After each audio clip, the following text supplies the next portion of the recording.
दिल्ली के पश्चिम विहार वेस्ट थाने में तैनात हेड कांस्टेबल सत्यवान सिंह के खिलाफ सुरेश काल्रा ने दिल्ली कमिश्नर को दिल्ली पुलिस हेडक्वार्टर में लिखित शिकायत पत्र दिया, जिसमें उन्होंने बताया कि मेरा बेटा सौरभ कालरा उद्योग नगर वाइन शॉप में काम करने वालों को वाइन और बियर लेकर देने के लिए दुकान पर गया था। वाइन शॉप के ठीक बगल में उद्योग नगर के पास एक छोटा सा पुलिस बूथ बना हुआ है। वहां से हेड कांस्टेबल सत्यवान सिंह आए और मेरे बेटे सौरभ कालरा को बुरी तरीके से पीटने लगे।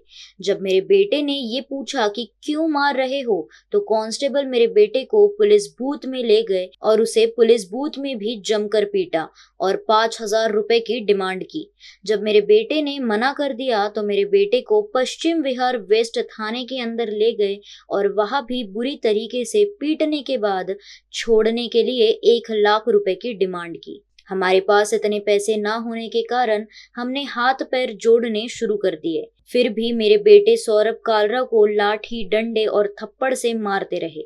इसके बाद हमसे 20,000 रुपए लेकर मेरे बेटे को रात 1 बजे छोड़ा, जिसमें मेरे बेटे ने कोई ड्रिंक नहीं की थी, जिसका सबूत भी एसएचओ महोदय को दिया गया है। वही पीड़ित के पिता ने आगे बताया कि अगले दिन सुबह जब हम पश्चिम विहार वेस्ट थाने के एसएचओ महोदय से मुलाकात करने पहुंचे, जहां हमें मीठा मीठा आश्वासन देकर भेज दिया और कोई भी कार्रवाई नहीं की।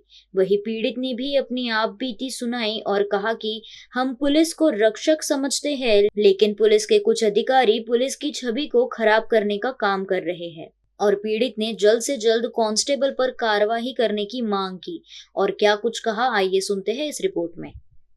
सर, मैं अपनी दुकान से ना उद्योग नगर की तरफ आया था वाइन शॉप पे वाइन लेने के लिए। बट मेरा वहाँ पे एक फ्रेंड मेरे को मिला वहाँ पे, तो मैं उससे एक हाई हेलो करने के लिए 2 मिनट के लिए मैं रुका। मैं वाइन शॉप पे जा भी नहीं पाया, तो इतने में पीछे से 2 पुलिस वाले आए और उनको डंडा दिखाने लगे मुझे। तो मैंने उनका हाथ रोका तो उन्होंने रुके नहीं, तो उन्होंने कहा पी रहे हो? तो मैंने कहा मैं तो नहीं पी रहा हूँ, तो आप चेक कर लो, एक बार MLC करा लो। तो उन्होंने कहा कि भाषण मत कर, मैं बूथ में चल। बगल में बूथ था उद्योग नगर 4 नंबर के वहाँ पे। तो बूथ में चौकी में मुझे वो लेके गए घसीटते हुए, कॉलर पकड़ के मेरा। तो मैंने उनको कहा कि कॉलर मत पकड़ो, मैं आराम से चल रहा हूँ। तो उन्होंने मेरे को गाली बकना शुरू कर दिया। तो मैंने उनको कहा गाली मत बको। तो उन्होंने बूथ में ले जाके मेरे को काफ़ी मारा। तो मेरे को उनको रोकने पर कि आप मेरे को मत मारो, तो लेकिन उन्होंने रुके नहीं। तो उन्होंने मेरे को कंटिन्यू मतलब मारना मेरे को कंटिन्यू रखा। उनके वहाँ पर पाइप रखा हुआ था, पाइप से भी उन्होंने मेरे को मारा वहाँ पर। तो मेरा फ़ोन उन्होंने जब्त कर लिए, मेरे सारे जेब की तलाशी लेने लगे अपने, बोले कि पैसे सारे निकाल के यहाँ रख दे। तो मैंने कहा मैंने कोई क्राइम नहीं किया कि आप ऐसे क्यों कर रहे हो मेरे साथ में, तो ऐसा आपको राइट बनता नहीं करने का। तो उनको समझ में नहीं आया था, लेकिन उन्होंने फ़ोन तो मेरे रख ही लिए, पैसे तो मेरे पास थे। फ़ोन रखने के बाद में उन्होंने कहा कि मेरे को अपनी आईडी दो, आईडी चाहिए आपकी। तो मैंने कहा मेरी आईडी मेरे फ़ोन में नहीं है, मेरे को मंगानी पड़ेगी मेरे फादर से, तो मुझे फ़ोन करना पड़ेगा। तो उन्होंने कहा कि आपके फ़ोन में होनी चाहिए, हर बंदे के फ़ोन में होती है। मैंने कहा मेरे फ़ोन में नहीं है। तो उन्होंने मेरे को मौका नहीं दिया फादर को फ़ोन करने का भी। तो वहाँ से जो ज़बरदस्ती वो घसीटते हुए मेरे को दोबारा से ई-रिक्शा पर बैठा के मुझे थाने ले गए वो। बट किसी ने मेरे को बता दिया होगा उनको, मेरे फादर को, कि मैं वहाँ पे हूँ। तो थाने में मेरे फादर वहाँ पे मेरे को मिले। तो मेरे फादर ने उनको कहा कि आप इनको यहाँ पे ऐसे क्यों लाए हैं, कि क्या क्राइम किया है इसने। तो इन्होंने कहा कि दारू पी रखी है इस बंदे ने। तो जैसे ही उन्होंने कहा कि दारू पी रखी है, तो जैसे उनको पता था कि मैंने पी नहीं है, तो उन्होंने उनको रोकने की कोशिश करी। तो लेकिन उनको धक्का मारा उन्होंने और उनको मेरे को घसीटते हुए अंदर ले गए। अंदर ले जाकर उन्होंने मेरे को 4th फ्लोर पे ऊपर लेके गए। उन्होंने मुझे कहा कि आपके ऊपर केस बनेगा। और वहाँ पुलिस ने वहाँ पे गाली दी थाने के बाहर, और इसको घसीट के अंदर ले गए, हाथ पकड़ के कॉलर से पकड़ते हुए ले गए अंदर। मैं पीछे मैं चला गया, और वहाँ पे जो सेंटर जो रिपोर्टिंग रूम है वहाँ पे नहीं रुके ये लोग। तो मैंने कहा मैं बात तो बताओ, मेरे बच्चे क्यों ऐसा, मैं क्या गुनाह कर दिया बताओ, सही नहीं रुके। वो अंदर उससे लिया और इसको लिफ्ट से ले अंदर चले गए।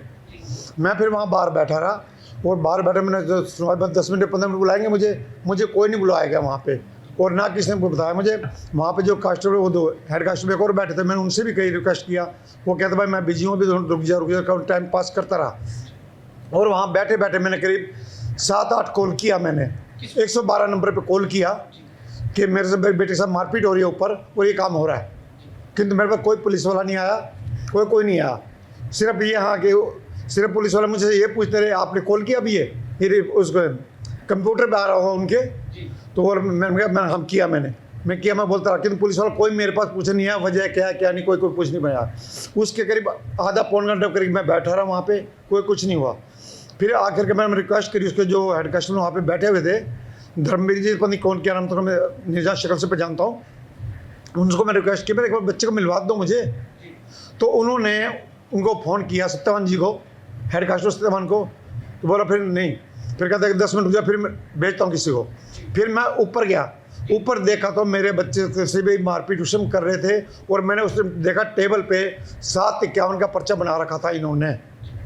मैं दिल्ली के जो भी आला अधिकारी हैं, डीसीपी साहब हैं, एसीपी है पश्चिम बिहार, एसएचओ पश्चिम बिहार है, और अपने ये क्या नाम सीपी साहब हैं, मैं इनसे ये रिक्वेस्ट करूँगा कि इसके साथ हो रहे अन्याय को देखते हुए इसके खिलाफ कार्रवाई हो, और ऐसी कार्रवाई हो कि आगे भी मतलब जो ना इनको सबक मिले। सबक तभी मिलेगा जब इन पर सख्त से सख्त कार्रवाई हो। और उसके बाद वहाँ पुलिस वाला इस तरीके से बदतमीजी करे, क्या मानती है, सही है या गलत है? ये बिल्कुल गलत है, ये तो कोई तुक्की नहीं बनता। भाई उसने ये दारू लेने के लिए गया था, ठीक है मानते हैं हम, लेकिन ये पी तो नहीं रहा था ना। पीने वाला दूसरा व्यक्ति था, उसको मारते, उसको पकड़ते, उससे तो मंथली लेते हैं वो, क्योंकि वो वहाँ पे रेडी लगाता है, जैसा मुझे मालूम हुआ है। इसका तो दोष ही नहीं है, ये निर्दोष है। हम अधिकारियों से मिलेंगे और आंदोलन भी करेंगे, मार्केट बंद भी करेंगे।